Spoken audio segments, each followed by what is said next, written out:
royal beauty bright, westward leading, still proceeding, guide us to thy perfect light. Born a king on Bethlehem's plain, gold I bring to crown him again. King forever, ceasing never, over us all to reign. Star of wonder, star of night, star with royal beauty bright, westward leading, still proceeding, guide us to thy perfect light. Glorious now, before him appears, King and God and sacrifice. Hallelujah, hallelujah, fills the earth and skies. Oh, star of wonder, star of night, star with royal beauty bright, westward leading, still proceeding, Guide us to thy perfect light, guide us to thy perfect light. Very nice.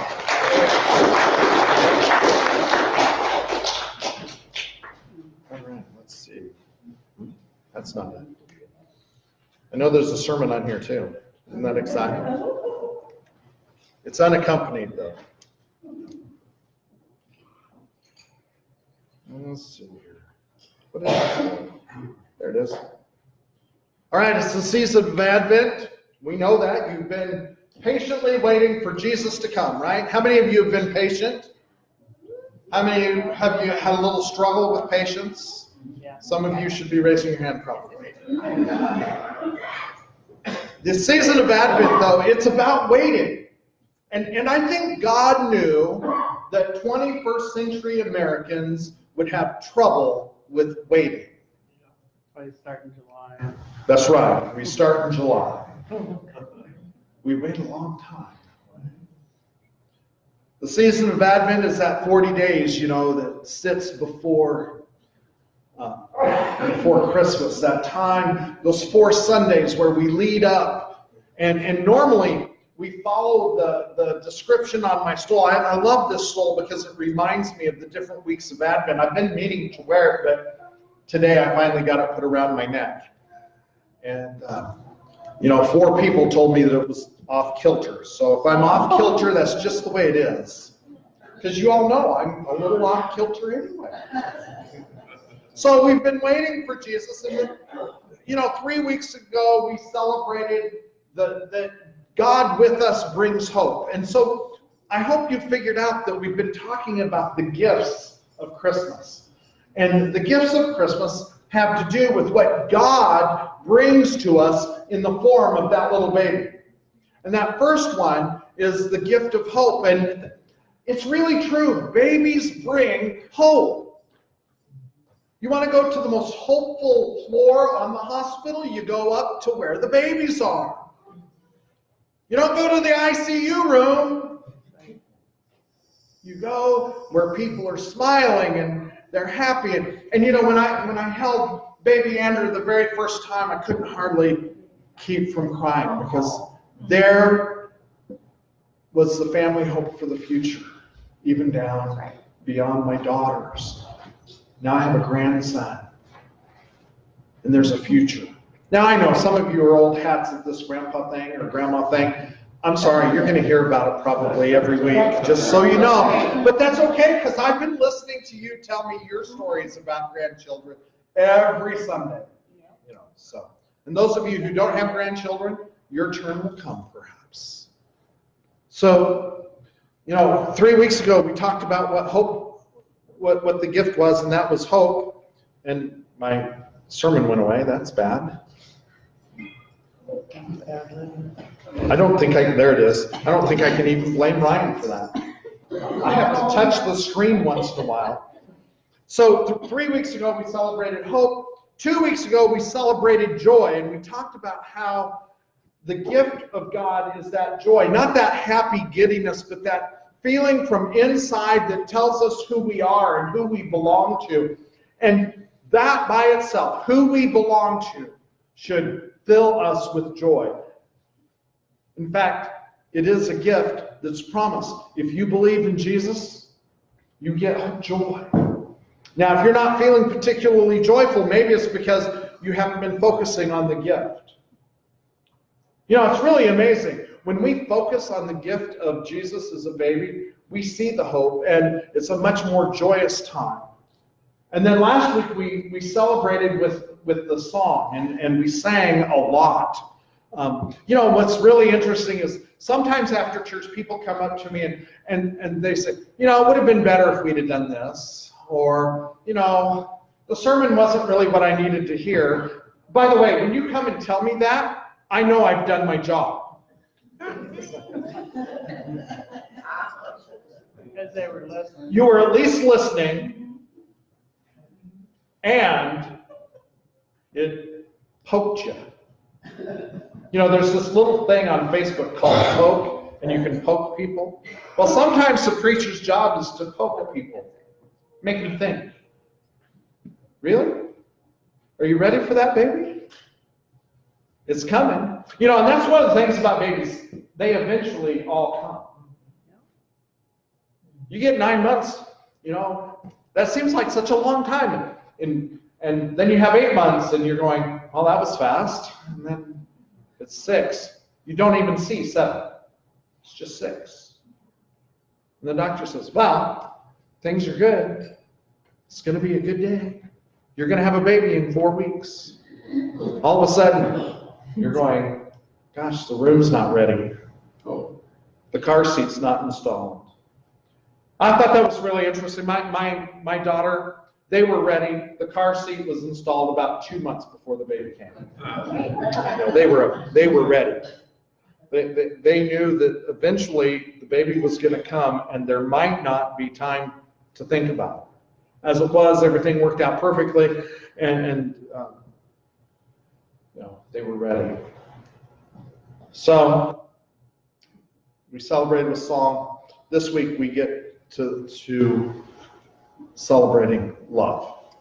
Now, you know, sometimes I really like to encourage you to be theologically playful. And if you read Wednesday's Word, I intentionally did not go back to Wednesday's Word to see how many people clicked on the link to the song I'm going to tell you about. I'm not going to play the song. You've got to go back and click on the link. But several years ago, the Muppets, some of my favorite theologians, the Muppets, and another of my favorite theologians, CeeLo, did a duet called All I Need Is Love. Now, some of you are already singing it. Hannah's singing it. She's ready. Are you a Muppet or are you CeeLo? So anyway, I encourage you to go back and find out. You can just type in Muppets and CeeLo. It comes right up. 50,000 times. It's really famous. All I Need Is Love. And it's a song about Christmas and about all the presents that they could get and all the things that people might want. And there was quite a list of things. I want to share some of that list with you. Let's see. Well, it's not on here. Oh, yeah, there it is. All your favorites Muppets. All your favorite Muppets were there, by the way. They sing about fancy toys, the latest technology, and of course, my favorite, the Rolls-Royce convertible. Can't afford the gas for it, but be all right. We can look at it, that's right. But you have to listen to the song. Because it's really easy to get caught up in the stuff of Christmas, isn't it? And, you know, I've spent some time this week playing Santa Claus, and one of the things you find out is that kids all have a list. They may not have it written down, they may not have it where you can see it, but they all have a list. And if I listen to the whole list, so I got in the habit of, You have a list? Well, what's the top 2 things on your list? Otherwise, they're going to give me all 73 things. And that makes the line long when they're waiting to see Santa Claus. But when you listen to the song that the Muppets and CeeLo did, All I Need Is Love, the song comes to the conclusion that all of the stuff is just stuff. And what we really need is love. And I love that. And Mary and Joseph's story, I always talk about Mary and Joseph's story really as a love story. You know, we don't oftentimes think of it that way because we think, oh my gosh, here's this pregnant, unmarried girl, and we always focus on her. But imagine being Joseph. You've probably been hanging out with this young woman for several years at this point. You have known you were going to get married. You had done everything together. You had gone into business and you knew that you were going to be in the businesses together, and they had spent their time and their lives together being molded into this couple who was going to carry on the family name and the family business, and it was going to bring joy and hope and love and all of the things that marriages, and they were going to probably have children, and you know, they were ready, except they weren't quite ready. It hadn't become exactly the time to get married, and then all of a sudden the angel shows up. Now, the angel shows up first to Mary, and we always talk about that, and we read about it, but we also know that the same angel showed up to talk to Joseph, because Joseph had to make decisions. Joseph was embarrassed. Joseph was frightened. Joseph was concerned about what he should do to save his good name. Joseph was concerned because his world had fallen apart. Now there's something that lots of us can identify with, isn't it? Our world has fallen apart. Well, this story about Mary and Joseph, it's a love story, but it isn't quite, it's not the Hallmark Channel. And we can be glad of that. I've never seen a channel make so much money on one storyline and 3,000 characters and counting. I love the one commercial I saw that said all new movies, and I'm going, now I really haven't watched very many Hallmark movies. I had to watch 2. I figured out the synopsis, right? It's Christmas. Boy is lonely, girl is lonely. They fight. They end up happily ever after. Millions! Why didn't the church think of that? That'd be the end of our budgetary concerns. But no, we get Joseph and Mary. Now, there's a couple of reasons and important things we're going to talk about here. This story teaches us 3 things. And I'm going to tell you the 3 things, and now I'm going to tell you how it teaches us them.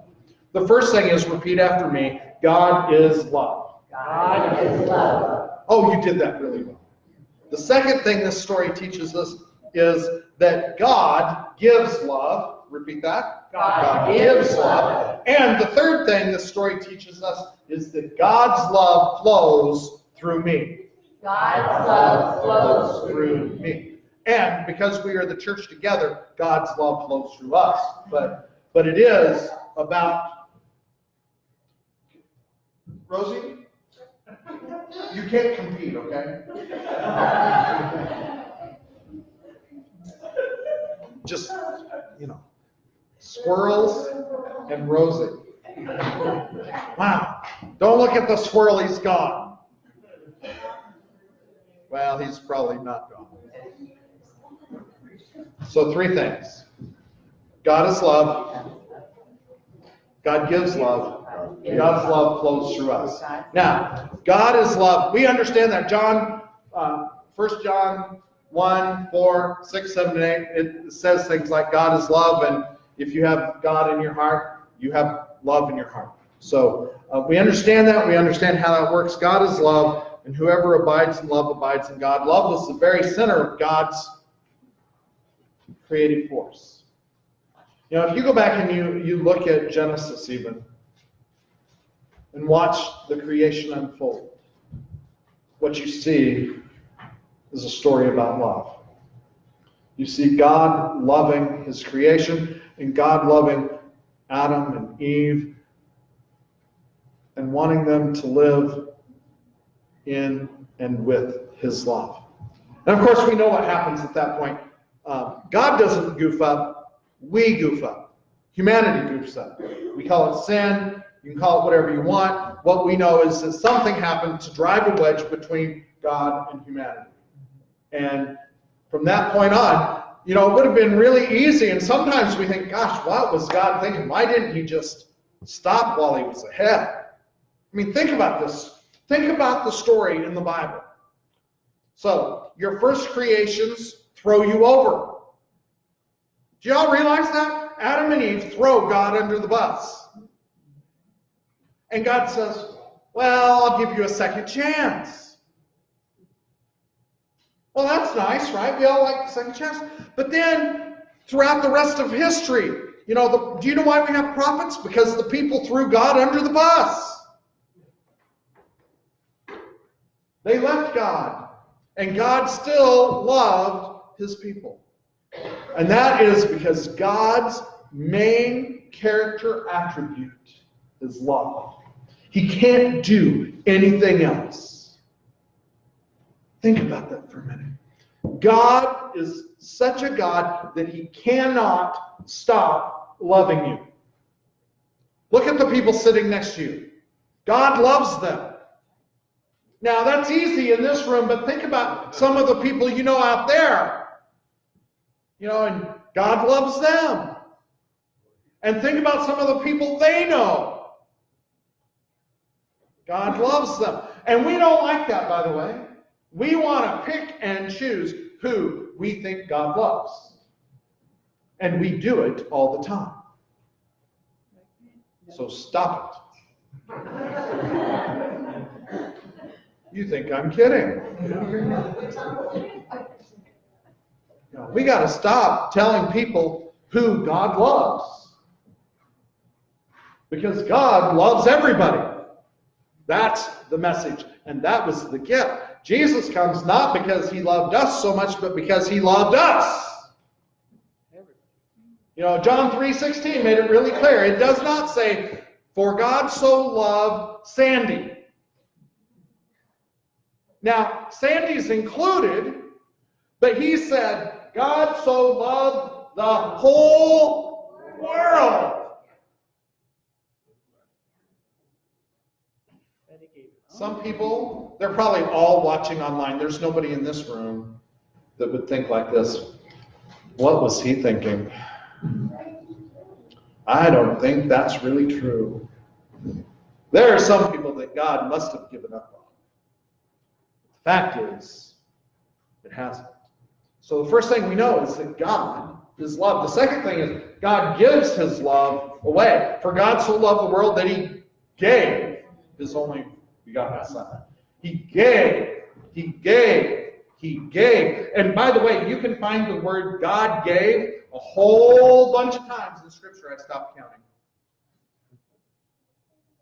I stopped counting at about 45. I thought 45 times we ought to have it down that God really did give for us to live. God gives this. And this is really important. If you go back and think about Mary, she's in a crisis, by the way. Do you all understand that she was in a crisis? You know, all of a sudden she's pregnant. She hadn't done anything wrong. Today, if somebody came up and said they were pregnant and they hadn't done anything wrong, how many in this room would believe them? None of us. Because after all, we're experts at knowing. No. Think about her crisis for a minute. Then, think about what God does. Mary's world is just turned upside down. It's topsy-turvy, all kinds of things happening. God does the one thing that's going to bring reassurance to her. He sends her to see her Aunt Elizabeth. He's sent her to the one person that he knew could show her the love and acceptance and encouragement she was going to need. He sent her to the one that was going to be the mother of his partner, his foreteller. And there they grew together. God loved Mary enough to send her to Elizabeth, to take her out of the setting of that town where there was all kinds of talk at the well and all kinds of whispering going on. And God says, well, why don't you come be with Elizabeth, because she has something to tell you. And there Elizabeth tells her about how important Jesus is really going to be. But it isn't just to Mary that God shows love to. Think about Joseph. His world is screwed up too. His world is looking at him like, well, what kind of husband to be were you? Lots of questions about who Joseph was in his story and what he had done and or hadn't done, what kind of role. And what we know is that the author of Luke describes him as a righteous and compassionate man. But he didn't know what to do either, so he got a visit from the angel. And the angel says, Joseph, I know this is really hard. I don't know exactly what the angel said. But I do know that what he said was it was going to be okay. You're just going to do what I tell you to do. And this child is really from God, and he's going to change and save the world. And he's given love. And then we find out in the story that God's love flows through us. Do you know why I love the church at Christmas time? I see the church reaching out to people that we normally ignore. I see the church, and we don't do it on purpose, by the way. There's a lot of things that happen to help us see, but what it really comes down to is during Christmas time, we tend to see the world with different eyeballs. We see the world with, I think, the eyes of Jesus. And we're looking for who needs compassion. We're looking for who needs a gift, for who needs a hope, who needs some joy, who needs some love. You see, when we're looking like that, when we're looking with eyes to see certain things, it makes it easier to see. And when we see things, we can respond. So, if you ever bought a car, if you ever bought a new car, there's this thing. You buy a turquoise, green, and blue Toyota Corolla. Now, a Toyota Corolla is not a Rolls Royce, right? It's not a Ford Mustang. It's not a Ferrari. It's a Corolla. There were 13 million Corollas made this year or something like that. But you chose this turquoise blue green Corolla. And you chose the color because you hadn't seen another one like it in the whole town. You drive off the lot in your new car, and the first 4 cars you pass are turquoise blue. You see what you are focused on. And when we're focused on Jesus, we see Jesus in the eyes and the hands and the feet and the personality of the people around us. And when we see the people God told us to come see, our hearts are moved. And love flows through us.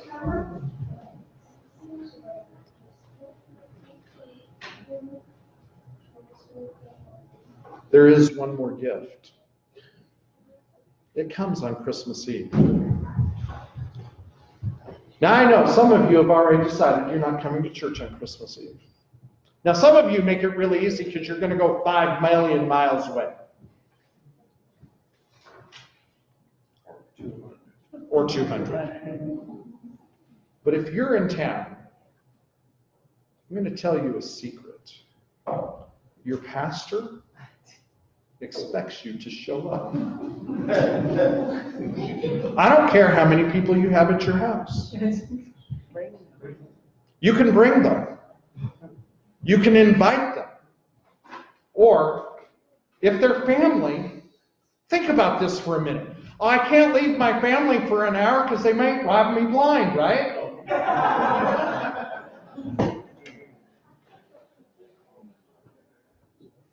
Here's what I know. If you invite your families to come, they'll come. I know. You're going to ignore me. I'm taking attendance.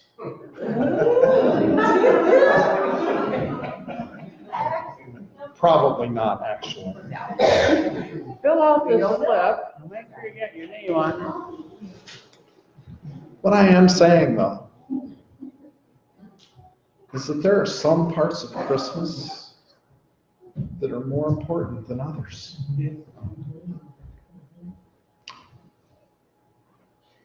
Where does Jesus rate? It's a tough question. Because we've always done things certain ways. But if you want to hear about the last gift and some pretty incredible music, we're going to tell this story in a great way. Because God is love. He gives love. And that love flows through us.